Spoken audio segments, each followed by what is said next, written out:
Hello everyone, আসসালামু আলাইকুম। Welcome back to my new blog. আশা করি সবাই ভালো আছেন। আমরা আলহামদুলিল্লাহ এই তো ভালো আছি। আবার চলে আসলাম দিয়া আলম ব্লগের নতুন আরও একটি রেসিপি নিয়ে আপনাদের মাঝে। কাছে এবং দূরে, দেশ এবং দেশের বাহিরে থেকে এই মুহূর্তে যেখান থেকে আমার ভিডিওটি দেখছেন কিংবা পরবর্তীতে দেখবেন, সবাইকে জানাই অনেক অনেক ভালোবাসা এবং অসংখ্য ধন্যবাদ।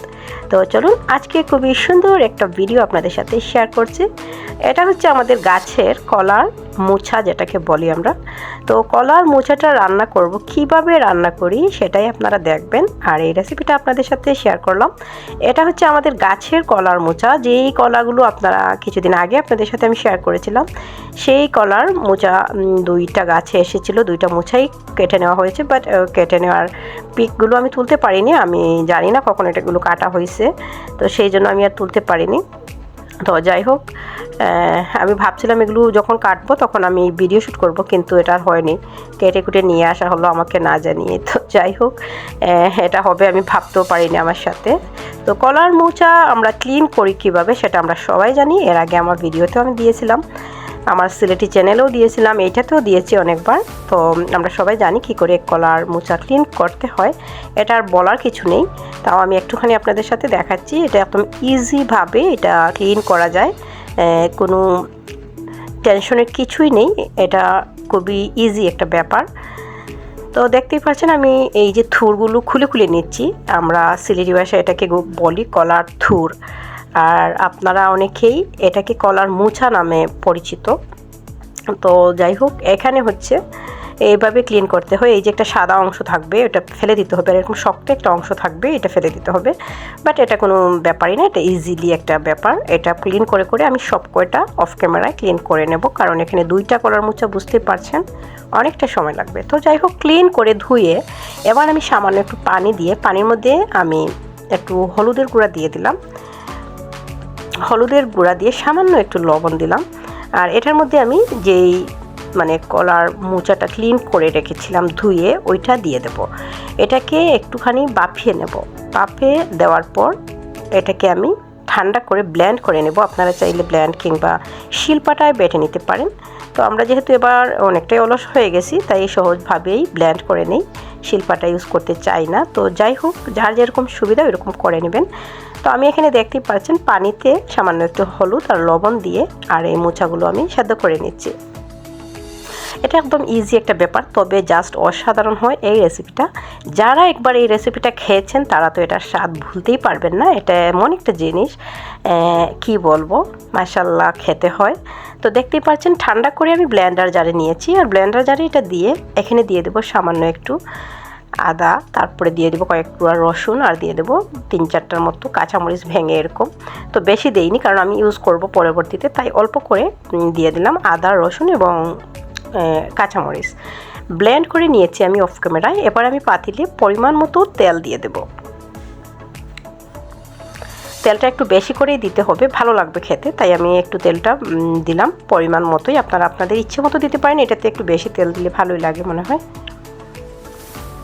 এখানে দিয়ে দেবো গোটা গরম মশলা। গোটা গরম মশলা দিয়ে আমি এখানে পেঁয়াজ কুচি দিয়ে দেবো।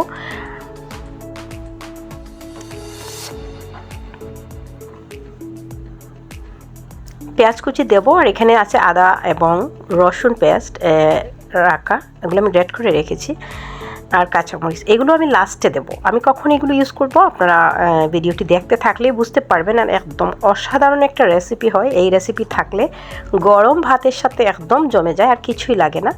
এই পর্যায়ে দিয়ে দিলাম লবণ আমি পরিমাণ মতো, দিয়ে ঝাঁকানাকাভাবে নাড়তে হবে পেঁয়াজটা যতক্ষণ না সুন্দরভাবে একদম সুন্দরভাবে ভাজা না হচ্ছে আর কি, ততক্ষণ আমি নাড়তেই থাকবো। তো ঝাঁকানাকা নাড়া না দিলে মজাই হয় না যে কোনো রান্না। আমার কাছে মনে হয়, এটা কেন আমি বলি আমি নিজেও জানি না, এটা আমার অভ্যাস হয়ে গেছে মনে হয়। তবে সত্যি কিন্তু নাড়াচাড়ার মধ্যেও স্বাদ আছে, কেননা অনেকেই কাঁচা পেঁয়াজের মধ্যেই, কাঁচা তেলের মধ্যেই রান্নাটা করে নেন। সেই ক্ষেত্রে খাবারটা কিন্তু টেস্টের পরিবর্তে নষ্ট হয় বেশি, কারণ সব কিছুর একটা সিস্টেম আছে। সেই কারণে যতক্ষণ না পেঁয়াজ কাঁচা অবস্থায় আপনি দিয়ে দেবেন তাহলে তো মজাই লাগবে না। তাই ঝাঁকানাকা করে নাড়তে হবে পেঁয়াজটাকে সুন্দরভাবে। পেঁয়াজটা যখন কালারটা চলে আসবে একটু ব্রাউন কালার, তখন আমরা মশলা দিয়ে দেব। তো সামান্য যেহেতু সুন্দর একটা কালার চলে এসেছে, এই পর্যায়ে আমি হলুদের গুঁড়া, ধনিয়া গুঁড়া, মরিচের গুঁড়া দিয়ে দিলাম। আপনারা আপনাদের ইচ্ছে মতো দেবেন, এটা হচ্ছে নিজস্ব একটা ব্যাপার। মশলা অনেকেই অনেক রকম পছন্দ করেন, কেউ কম কিংবা কেউ বেশি। সামান্য একটু পানি দিয়ে দিলাম। তারপরে আমি দিয়ে দেব জিরা গুঁড়া এবং একটা মিক্স মশলা। তো এটা ম্যাক্সিমাম এটা আমরা রান্না করি মাংসের যেরকম সব মশলা দেয় ওই রকমই। আপনারা কে কীরকম রান্না করেন জানি না। এখানে দিয়ে দিলাম জিরা গুঁড়া। আপনারা কে কীরকম রান্না করেন জানি না, অবশ্যই কমেন্ট করে জানাবেন। আমরা এটা মাংস যে মশলাগুলো ইউজ করি এগুলো ইউজ করি। এখানে মিক্স একটা মশলা দিয়ে দিলাম আমি মাংসের। এবার আবারও ঝাঁকা ঢাকা করে নাড়তে হবে, নাড়াচাড়া করে তারপরে আমি ব্লেন্ড করে রাখা সেই কলার মোচা যে রেখেছিলাম ওইটা ঢেলে দেবো। এখানে সামান্য একটু টেস্টিং সল্ট দিয়েছি, এটা স্কিপ করতে পারেন যারা পছন্দ করেন না তাদের জন্য বলছি। চাইলে আপনারা 2-4 দানা চিনি দিতে পারেন, আর নইলে স্কিপ করতে পারেন সব কিছু। আমি এটা ইউজ করলাম। তো ব্লেন্ড করে রাখা সেই কলার মোচাগুলো এবার আমি ঢেলে দেবো। জাস্ট অসাধারণ হয় এই রেসিপিটা। যারা খেয়েছেন তারা তো অবশ্যই জানেন, এখানে আর বলার কিছু নেই।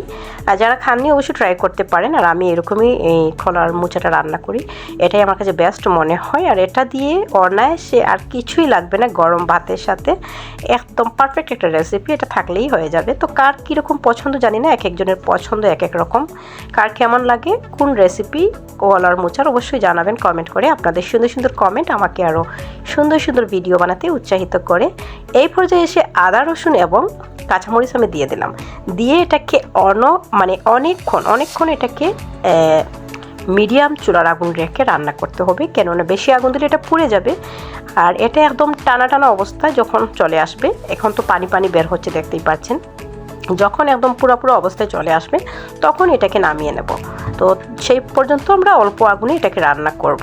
সুন্দরভাবে রান্না করতে হবে এটাকে ধৈর্য সহকারে, তাহলেই টেস্টটা বুঝতে পারবেন। আর এত সুন্দর একটা স্মেল আসছিল, বিশ্বাস করেন জাস্ট অসাধারণ একটা ফ্লেভার আসছিল। আর আপনাদেরকে বলে বোঝানোর কিছু নেই, যারা এই রেসিপিটা খেয়েছেন তারা তো জানেন, কারণ এইটা হচ্ছে আদি যুগের একটা রেসিপি, যেটা কিনা নানি দাদি ওনারা করেছিলেন। এটা আগেরই একটা রেসিপি, তাই এটা অবশ্যই সবাই খেয়েছেন আমি জানি। তো দেখতেই পাচ্ছেন এবার পুরো অবস্থায় চলে এসেছে, মানে টানা হয়ে গেছে, এবার পানিটা টেনে গেছে। এই পর্যায়ে আমি একটা প্লেটে সার্ভ করে নিচ্ছি। আর এই দেখুন কতটা সুন্দর লাগছিল এবং লোভনীয় অবস্থা। এটা জাস্ট অসাধারণ হয়েছিল খেতে কিন্তু। তো আপনারা যারা ধৈর্য সহকারে এতক্ষণ ধরে আমার ভিডিওটি দেখছেন এবং আমার সাথে ছিলেন, আমার ভকভক শুনছিলেন, সবাইকে অনেক অনেক ভালোবাসা জানিয়ে আজকের মতো আমি ভিডিওর লাস্ট পর্যায়ে চলে এসেছি। আপনাদের কাছে আজকের রেসিপিটা কেমন লাগলো অবশ্যই সুন্দর কমেন্টের অপেক্ষায় রইলাম। আপনাদের সুন্দর সুন্দর কমেন্ট আমাকে আরও সুন্দর সুন্দর ভিডিও বানাতে উৎসাহিত করবে। তো সবাই ভালো থাকবেন, সুস্থ থাকবেন এবং সবসময় সবাই দিয়া আলম ব্লগের সাথেই থাকবেন। দিয়া আলম ব্লগও সবার সাথে আছে এবং থাকবে ইনশাল্লাহ। নেক্সট আরও একটি নতুন ভিডিও দেখার আমন্ত্রণ জানিয়ে আজকের ভিডিওটা আমি এখানেই এন্ড করলাম। সেই অবধি সবাই ভালো থাকবেন, নিরাপদে থাকবেন। আল্লাহ হাফেজ, আসসালামু আলাইকুম। Thank you for watching my video.